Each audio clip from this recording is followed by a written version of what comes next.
through all the things I've gone through in my life, I had a lot of downs. How did I keep the faith? There was a couple of reasons. Number one, I know from living that if you quit whatever you're trying to accomplish, if you quit, whatever you were trying to accomplish can never happen. There's not even a remote possibility. If you quit, there is no chance of it popping back up again, coming back later. Quitting is guaranteed failure. Now, when you're trying, you're going to fail. But quitting, just stopping, that was the number one thing I understood. And then number two, you have to make sure that your dreams, your aspirations and goals are so big that not accomplishing them is not an option. It's just not an option. You have to want something so big that it wakes you up in the middle of the night. You have to want something so big that you think about it all the time. You have to want something so big that it drives you to wake up when you don't want to. It keeps you up at night when you long been sleepy. It makes you show up, do things you wouldn't normally do. It requires extra. If you want to be extraordinary and not ordinary, if you want to be ordinary, live your life. But if you want to be extraordinary, you have to be extra. If you put extra on top of ordinary, that word is extraordinary. It requires an extra effort. If you don't want to do the extra effort, you finna be regular. There's nothing wrong with being regular. A lot of people are happy being regular. I just wasn't. I ain't want to be regular. I ain't want no regular life. I didn't want no regular house. I didn't want no regular car. I didn't want no regular clothes. I didn't want no regular checking account. I just didn't want it. I wanted to have an exceptional home. I wanted to have an exceptional bank account. I wanted to travel exceptional places. Now, if you don't want that, it's perfectly fine. You can be really happy being ordinary. But if something's burning in you, you got to deal with it. If you don't deal with it, you're going to be disappointed, man. So being regular is cool. There's nothing wrong with it. You get a regular job, regular house, regular car. You get regular money. You have regular hours. You can dress regular. You just go to the family reunion, take your ass back home. You just travel regular. You go on vacation once a year. It's cool. Okay. You could get you a coach ticket, economy ticket, regular. You want to fly first class? You want to sit in the front of the plane? See, let me tell you something. You know what you ought to do? Save your money and buy a first class ticket. This is how you train yourself to be successful. Save your money, get an upgrade, buy a first class ticket. Because when you sit in first class, you're going to understand something. The seats are wider. You get a choice of meals, chicken, beef, or fish. You get a bowl of warm nuts. They give you a hot towel to wipe your hands. Why do you think when the plane take off, they close the curtain to first class? Because they can't let these regular people, they cannot let you see what the is going on up there. Because you're going to want it back there, but you didn't pay to get it. Hey, what are they doing? They're serving warm nuts. Where's our nuts? Wait a minute. They didn't get charged for the food. Their food was free. They didn't pay for the headsets. They're watching all the movies. Why don't we have that? Because you didn't pay for that. So they closed the curtain so they don't have to deal with your regular ass, wondering what's going on in first class. Once you buy a first class ticket, it becomes very difficult now for you to walk past those seats. Because now you're going to know what's going on. So when you treat yourself first class, you are conditioning your mind to now behave and do the things that produce first class results. So if you ever sit in first class, you'll coaches, little tight ass chairs, you in the middle seat, you back there by the bathroom, the chair don't recline. It's horrible. First class, big seats. That's why Dick Gregory said, whenever you can treat yourself first class, you should, because it conditions the mind. Once you fly first class, you never go back. Once you get a private jet, you don't even want to fly first class no more, because you're on a private jet. You ain't got to take your shoes off at the airport. They ain't gonna open your bag. Your car, pull around, they open the door, you walk up the steps. They take you right to where you're going. Then it's another car. When you walk down the steps, you don't even go baggage claim. They put your bag straight off the plane in the car. You don't go do none of that. You fly private, you'll never want to fly first class again, because you get conditioned. All you got to do is you can condition yourself. Once you buy a really nice dress, you don't want a cheap dress no more. You want another nice dress. Once you buy some Christian Louboutins with the red bottoms, you want all your shoes to have red bottoms on it. Because you know, men like that red on the bottom of their shoe. I don't know what it is, but when you walking away and we see that red bottom,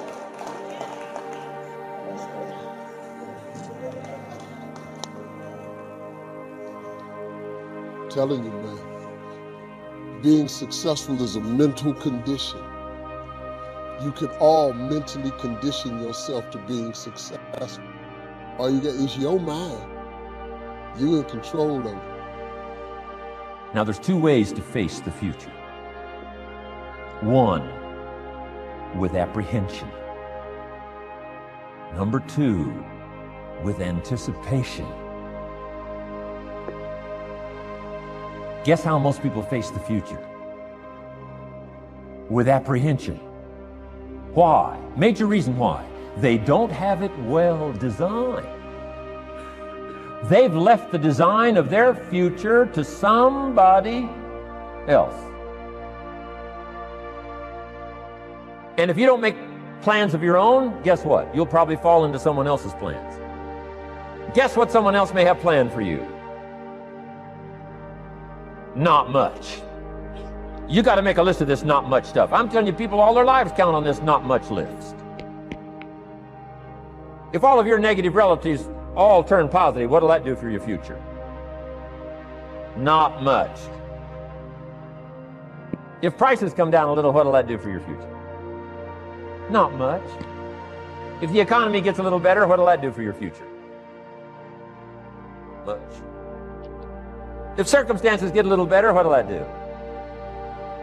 Not much. If the weather gets a little better over the next few years, that'll do.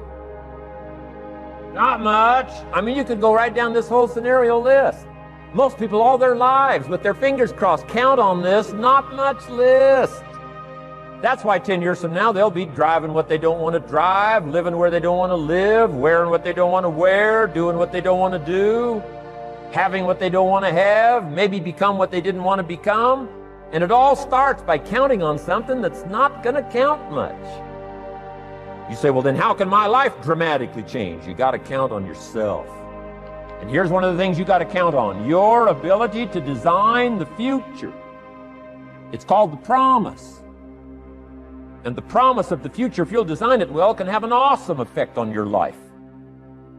But if you face the future with apprehension, you'll take hesitant steps all day, uncertain steps all day. And if you take uncertain steps all day for 6 years, you can imagine how empty your life can be. We've got to help our kids with the promise of the future. Now here's what's connected to the promise: the price. The price to pay. But I'm telling you, the price is easy if the promise is clear. One of the better notes to make for today. The price is easy if the promise is clear and powerful.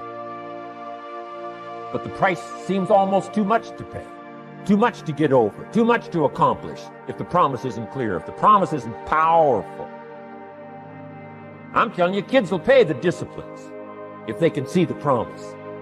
One of our biggest challenges as parents in the 90s is to help our kids see the promise of the future. That's why I'm teaching financial independence, how to become wealthy and powerful and sophisticated and healthy and unique. All of the stuff kids would hope to go for. It's all possible. This is America. That's the promise of the future. The price? A few simple disciplines practiced every day. And I'm telling you, the kids will pay the price of the simple disciplines if they can see the promise of the future. But if they can't see, they don't want to pay. And the same is true of all. We will pay the most extraordinary discipline if we can see the promise of the future, called setting goals. So I'm asking you to get a handle on the future.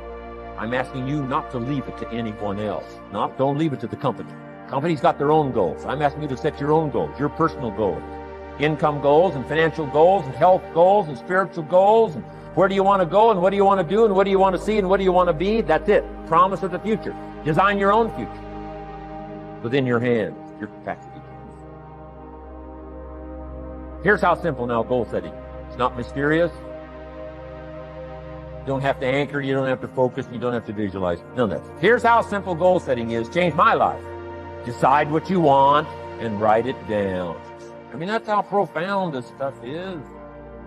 Decide what you want and write it down. Make a list. Where do you want to go? What do you want to do? What do you want to see? What do you want to be? What do you want to have? What do you want to share? What projects would you like to support? What would you like to be known for? What skills would you like to learn? Some extraordinary things you'd like to do, ordinary things you'd like to do, right? Silly little things you'd like to do, very important things you'd like to do. Decide on all that stuff and write it down, write it down, write it down. That's how simple this stuff is. And it's your own private list. If it's really private, on your list, put some stuff in code where nobody can understand it if this list fell into unfriendly hands. And simple things, whatever. Foolish things, doesn't matter. It's your list. I had a little revenge on my first list. Budget finance, who used to harass me. I got 2 or 3 payments behind. This one guy called incessantly. Said, we're going to come get your car, drag it rear end up down the street in front of your neighbors. Put me down something fierce. When I met Shof, got my life straightened out, one of the first things on one of my lists was budget finance. And when I finally got the money, I needed a little drama in my life. Finally got the money to pay them off. I put it in small bills in a big briefcase. Walked into the budget finance office on Wilshire Boulevard in Los Angeles. The guy who harassed me so often, his desk was about 3 back. I opened the door, walked in, right up to his desk, stood right in front of him, never said a word. He said, well, what are you doing here? Didn't say a word. I opened up this briefcase, dumped this pile of money all over his desk. I said, count it. It's all there. I'll never be back. Turned around, walked out, slammed the door. Now that might not be noble, but you got to try it at least one time. Pay off with a little drama.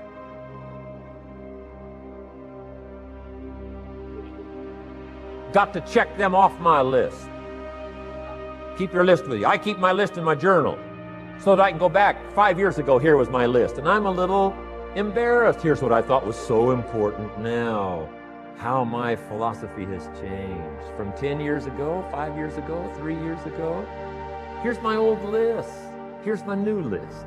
Here's what's valuable to me now. Here's what I want my life to be now. Here's where I want to go, what I want to do, what I want to see. Keep your lists of goals so that it shows your growth, shows your ability to change and grow. Your philosophy grows and expands what's valuable. Setting goals. Doesn't matter how small, foolish it is. Put it on your list. My Japanese friend, Toro Ikeda, put on his first list, a Caucasian gardener. He wanted. Thought that was good.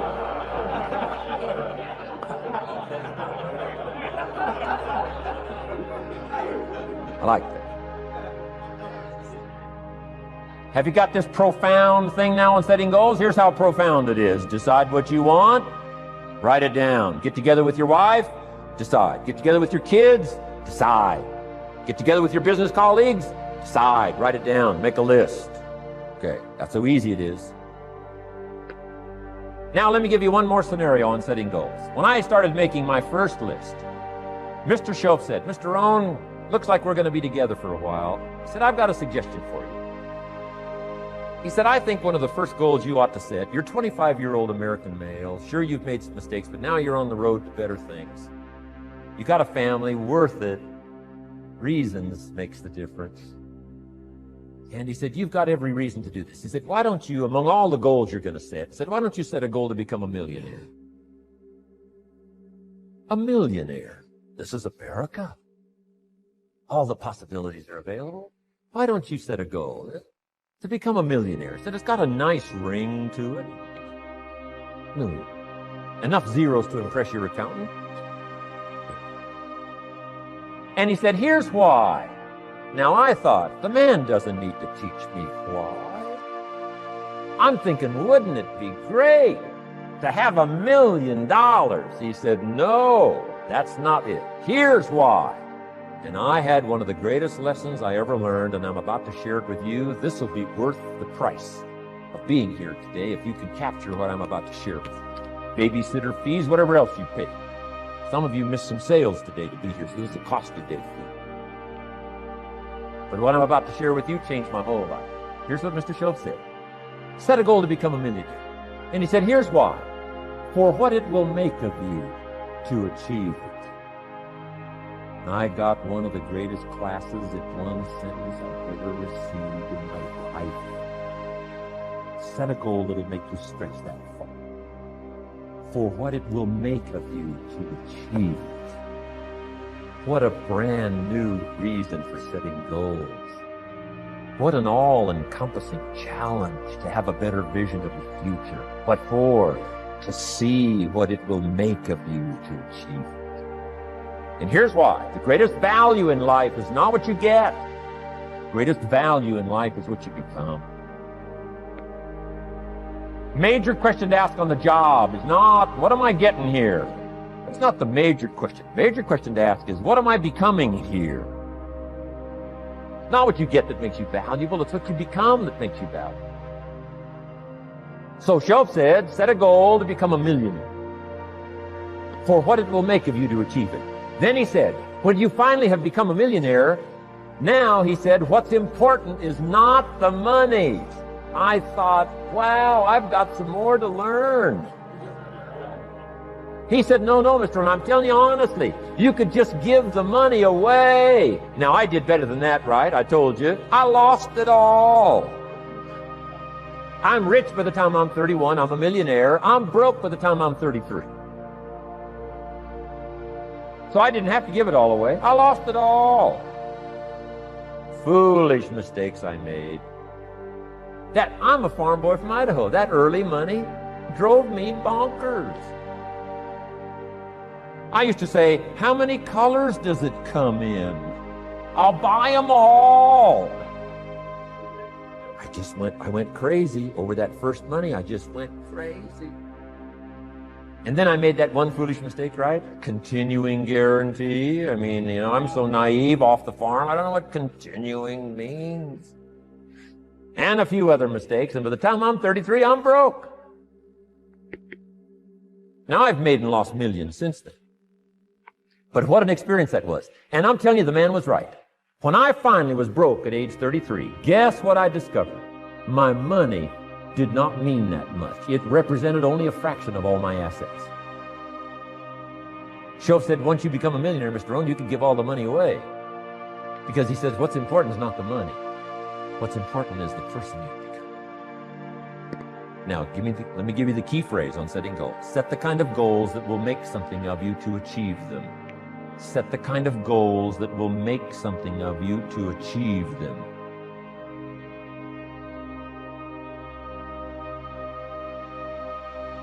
Always keep that in mind. What will this make of me? If If I set this goal and go for it, not only will I achieve it, but what will it make of me in the process? What a whole new concept on setting goals. Now there's two parts to this, and then we're wrapping up goals. Here's the first part now in this goal setting for what you become. Number one, don't set your goals too low.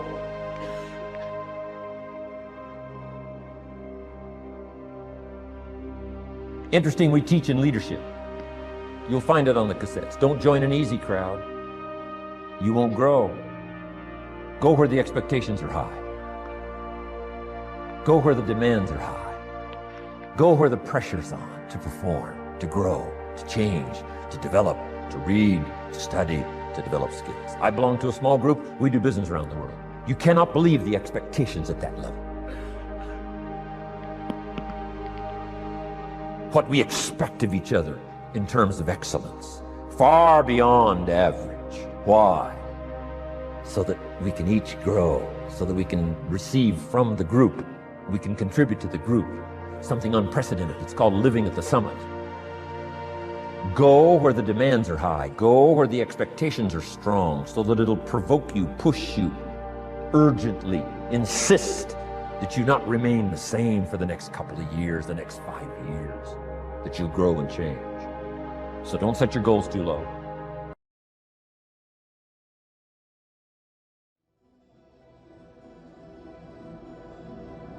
When you feel like giving up, don't. When you're thinking about giving up, don't. When they tell you you can't, come on, man, who are they? When they tell you you're not gonna make it, don't believe them, man. You got to be relentless. Ease is a greater threat to progress than hardship. It's going to be hard. Easy is not an option. But if it's hard, we will do it hard. Whatever is required, it's worth whatever we have to do. And once we know that, it is done. It is done. It is done. It is done. Never give up.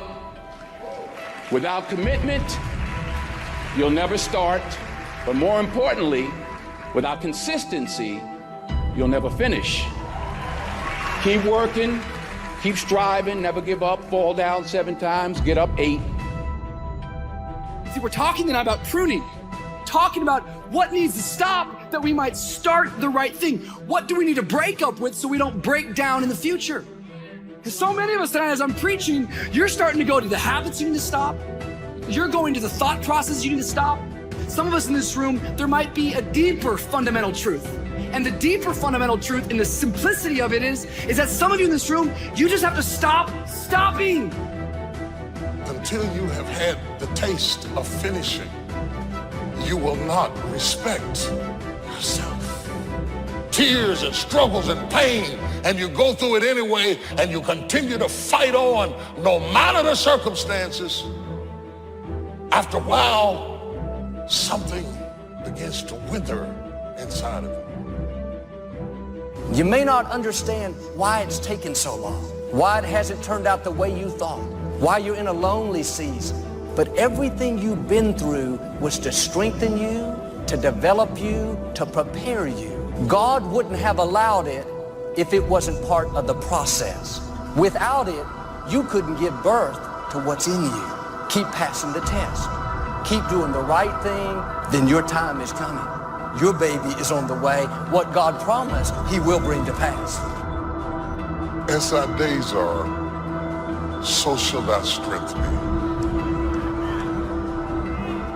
As thy days are, so shall thy strength be. That means the tougher the day, the greater the strength. The harder the test, the greater the power. In other words, I measured the day before I released the strength, and I am sure that I gave you enough strength to get through whatever this is. Because you passed enough tests that he knew you could handle it now. Because he's going to show up in your life in a way that he's never showed up before. And yes, you may have more trouble, but you're going to have more glory, more anointing, more blessing, more wisdom. More of this means more of that. So when you see all hell breaking loose, understand that the angels are coming from every direction. You have to trust God when he says no. The saddest thing I have ever seen is a wasted opportunity. I've seen people misunderstand the opportunity, pollute it with arrogance or self-aggrandizement, and lose the opportunity. That most people get caught up in the distractions of life. Look around and praise God, because whatever you've done is only the tip of the iceberg possible for you. Yes. Look back, thank God. Look around and praise God for all the possibilities, all the things that's looking at you, waiting for you to take advantage of. Expand your vision for what's possible for you. To decide that your circumstances are not going to define you. Make a decision. This is a pivot point. This is a deciding moment that you've had it living life as you've been living, and you want more because you deserve it. You deserve it. Keep some things for you. You don't have to share it if you have a relationship problems to the world. Work on it instead of sharing it. Update your problems to God, not people. Finding validation in them, you already been validated. What they say, what they like, what they comment shouldn't make you feel special or unspecial about yourself. So stop letting people make you feel different. Stop sharing all of the visions and ideas that God sends you. Do it. Stop trying to talk people into what God told you to do. Just do it. You're pretty much not doing anything that hasn't been done before, but sometimes, in most cases, God will send these individual bold visions. You end up letting people talk you out of something that's inside of you that you're supposed to do. Every thought that we entertain produces a chemical in our brain that impacts the body's immune system. So just for good health and peace of mind, let it go. Any feeling of resentment or anger or hatred is called to me the load of bitterness within. So if you wear Christian Louboutin, and if you wear Gucci, and if you wear Nike, then you must be somebody. No! You cannot have a possession-based understanding of who you are. Give me that job, it'll make me important. If you weren't important before you got it, you won't be important after you get it. One way God vindicates you is he promotes you in the presence of your enemies. He doesn't do it in private, but in public, so that those that left you out, they will see you promoted, honored, in a position of greater influence. All of you hanging out with all these random people and you gifted and talented, they cannot contribute to your ultimate level of success that you're on your way to. They can't inspire you to go to that next level because they're not even on your same level of thinking. Greatness is not popularity. It's not how many Twitter followers you have. If you get busy worrying about does everybody know how good I am and how great I am, you'll sacrifice your greatness for popularity. Greatness just does what it does, and people discover the greatness. They see it in you. We must set up our inner boundaries, or our thoughts will be confused. And with confused thoughts, we'll end up being confused, hopelessly lost in the maze of life. Look around you at this very moment in time. What might you be doing that needs attention? Wouldn't this be an ideal time to examine your need for a new discipline? Take life seriously. Life has no duplicate. Decide as you look at your life, as you determine what is it that the next greatest version of myself. You have to monitor and manage the priorities in your life. Guess what number one is? Your state of mind. And I know it's hard to hear, but keep on believing in that voice. Deep in your soul, that's whispering, I'm going to make it. You do this, and I have no doubt that you too can become something else. And if you have to defy gravity to catch your dream, then you'll grow wings. There's something magical about you. It's time to discover that. Hidden greatness is usually revealed during hardships. It's the hardship, the crisis, that brings greatness out of people. The hard places reveal hidden greatness. Hidden greatness will get in trouble and rise to the occasion. Listen to me. You have been given an opportunity. You have been given an opportunity of a lifetime. And if you think you're going to blow up, if you think you're going to get to the next level by luck, you got another thing coming. Opportunity comes in chaos. A chance to stand up. A chance to get it right. A chance to make a U-turn. I can change, you can change, the other people in our life can change, our finances can change. There's nothing that cannot change. Don't look at any situation and think this is hopeless, this will never change. And yet we have such a tendency to lean toward what's wrong and finding the fault. But we can change that attitude. The process, the little steps that make a mile. It is not the destination. It is the things you learn along the way. It is the people who beguiled you and tricked you that make you wiser. Wisdom is made out of the stupid things you did before you got it. By not being prepared, you make the choice of getting caught in some of life's unpleasant circumstances. Failures, personal losses. By not being prepared, it's your choice. Now here's the other side of it. By being prepared, you increase your chances of success. When things go wrong, they always seem to happen at once, and they just compound on top of each other. And it's pretty easy sometimes to feel beat when you're faced with all those issues and all those problems, and they all hit you at the same time. Let me tell you, that doesn't mean give up. It means it's time for you to fight harder, to dig in. It means it's time for you to go on the warpath. What do you want? What do you see for yourself? Look ahead. What do you see for you? Look beyond your circumstances. Expand your vision. Become clear about what it is that you want. What is it that you want for your family? What is it you want for your health? Look around at your environment. Does it feed you? Does it fuel you? Does it motivate you? Does it inspire you? Or does it drain you? Does it deplete you? Is it compromising your power, your circumstances? Very important. If you take yourself and you put yourself in a new environment, new genes turn on in your nervous system. They encode for new proteins. You're full of biological potential that won't be realized unless you move yourself around in the world into different challenging circumstances, and that'll turn on different circuits.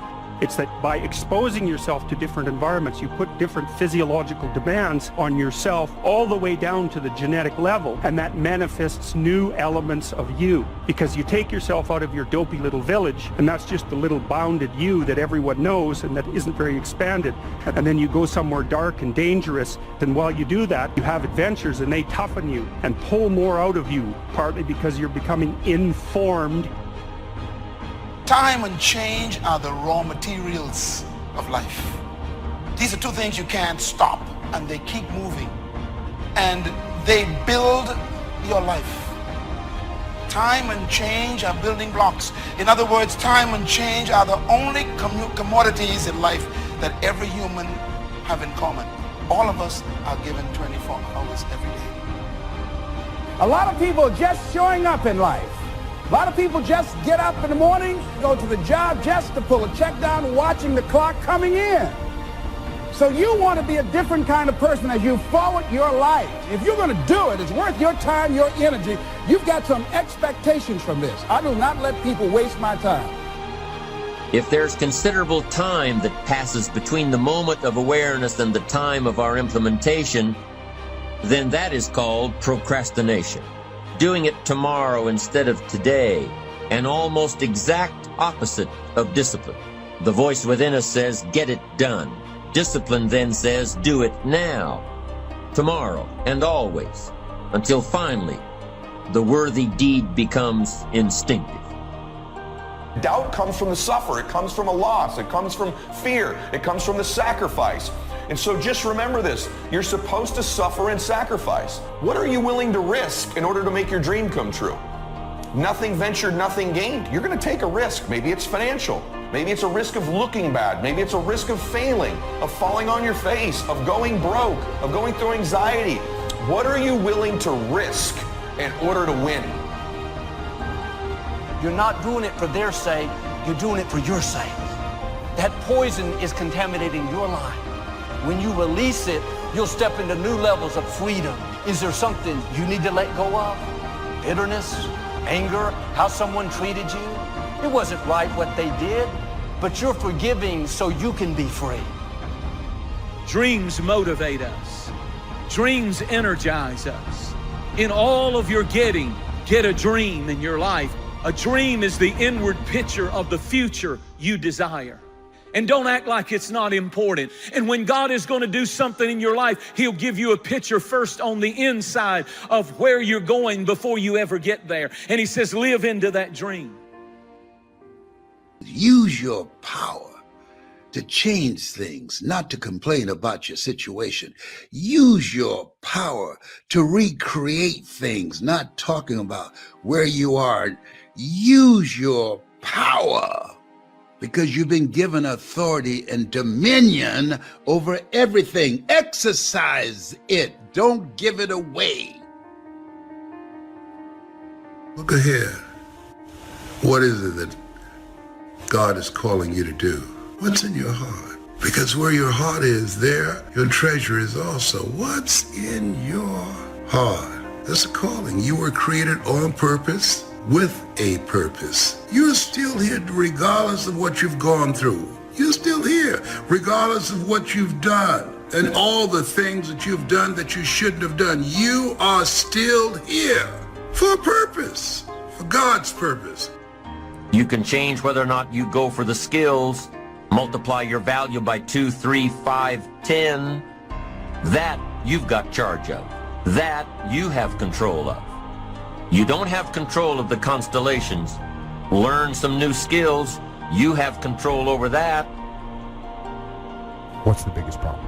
What's causing the most stress? Explain where you are at.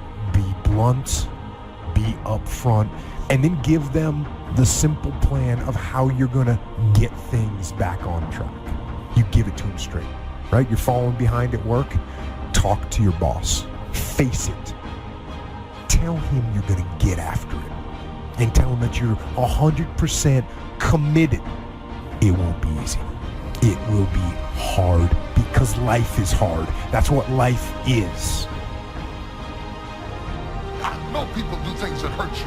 Everything is not fair and everything is not just and everything's not right. Sometimes you've done the very best and you don't get selected and you don't get the opportunity. You cannot afford to get bitter because if you get bitter, you will never get better. You gotta get that out of you. If you got to throw it up, if you got to pray it up, you gotta get it out of you. There's a curse on it. There's a curse. You gotta get it out, get it out, get it out, get it out, get it out. He left you, he cheated on you, but get it out of you, get it out of you. So you go ahead. That's the character test. It's like, what do you do with messages of error? Here's what not to do. I am a bad person. I might as well just go jump off the bridge. It's like, no, that's not good, because what that means is that every time you try to learn something, you're going to make a mistake, because what do you know? So you're going to make mistakes. And if the rule is every time you make a mistake, you're going to go jump off the bridge, then that's not a useful problem-solving strategy. And so when you make a mistake, you don't get to beat yourself to death with a club. It's a bad strategy. These challenges that you face, they're going to do their best to take you down. Let those challenges raise you up. Let them elevate you. Let their demands and their trials make you stronger. Stand up, dig in. Line up those problems and confront them, face them, fight them. A man should live fully, be alive.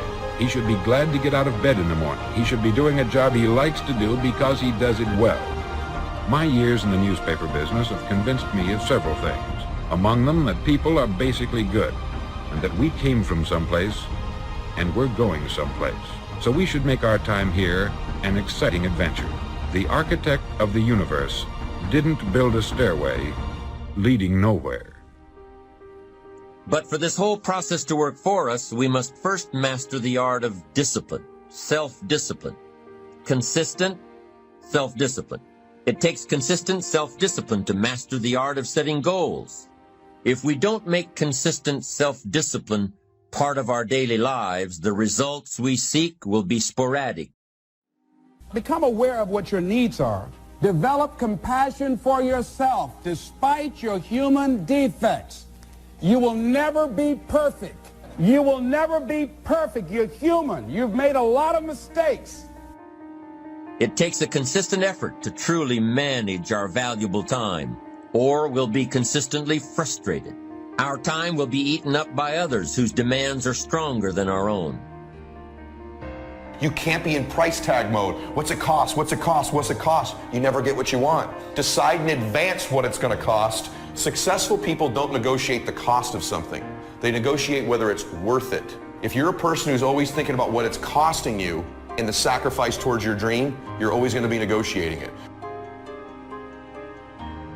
I used to be broke, and I might be broke again, but nothing lasts forever. To everything there is only a season. Whatever your season is right now, it cannot last. There are two things that may be said of everyone. Each of us wants something, and each of us is afraid of something. Perhaps you'd like to double your income or make a specific amount of money. It may be a beautiful home. It could be a more harmonious family. Each of us wants something. Think about it in a cheerful, relaxed, positive way each morning when you get up, and immediately you have something to work for, something to get out of bed for, something to live for. No second chance. No, what would I do differently? Choose one or the other, but both will have their price, the price of discipline or the price of regret. You see, the discipline that it takes to make your bed every day is the same discipline necessary for success in the world of business. The first lesson of discipline is that it isn't the easiest option. The second lesson of discipline is that it's a full-time activity. If you keep hanging out with negative people, it's going to infect you with fear. Stop filling your mind with negative words from television, internet, social media.